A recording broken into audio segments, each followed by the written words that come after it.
ఆషాఢంలో మీరు కూడా వెళ్ళొచ్చారా? ఎక్కడికి అనుకుంటున్నారా?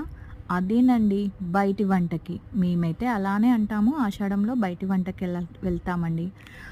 యాక్చువల్‌గా బయటి వంటకంటే మార్నింగే వెళ్ళిపోవాలి. అందరు లేవకముందే 6:00 అలా వెళ్ళిపోతామండి. అలా మేము మంచిగా పొలాల మధ్యలో ఆహ్, మంచి చెట్లున్న ప్లేసెస్‌లో చూసుకొని వెళ్తామండి. వరంగల్‌లో కదా! మేమైతే ఇక్కడ చింతల్ గ్రౌండ్ దగ్గరికి వెళ్తామండి.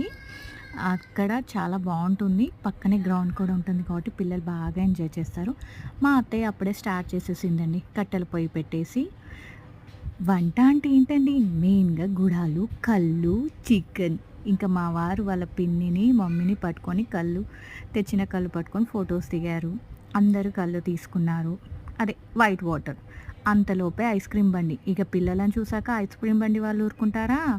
వచ్చేసారు. ఇంకా మా వాళ్ళు అస్సలకే ఊరుకోరులేండి. ఐస్ క్రీమ్ అందరూ తీసేసుకున్నాం. అంతలోపు అక్కడ ఎద్దుల్ని చూశారు. పక్కనే పొలాలున్నాయి కదా! అవి దున్నుతారేమో, అందుకే తీసుకొస్తున్నారేమో అని ఒక వీడియో తీశాను. ఇక మా వాళ్ళందరూ ఐస్ క్రీమ్ ఎంజాయ్ చేశారు. అక్కడికి కుల్ఫీ వచ్చింది. ఇదే వచ్చింది ఛాన్స్ అని ఐస్ క్రీమ్ అతను రూ. 10 కుల్ఫీ, ఒకటి రూ. 20 చెప్పాడు. ఆయన పిల్లలు ఊరుకోరు కదండీ! తప్పదింక.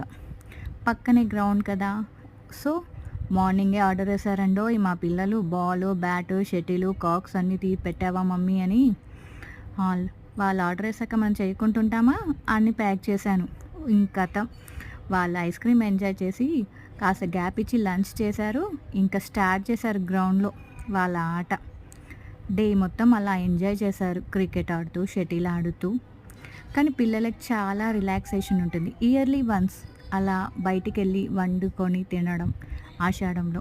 మాకైతే చాలా రిలాక్సేషన్ అనిపిస్తుంది. మీకు కూడా అలాంటివి ఉంటుందనుకుంటున్నాను. వెళ్తారా మీరు కూడా? చెప్పండి.